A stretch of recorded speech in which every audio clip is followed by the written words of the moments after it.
Δεν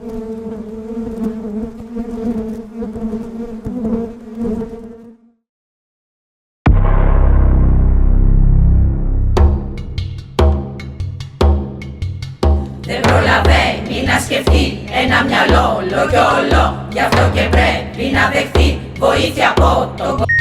Γι' αυτό πρέπει τον κ***, μας να μην τον αδικούμε, να τον χαϊδεύουμε κι αυτόν και να τον επενούμε.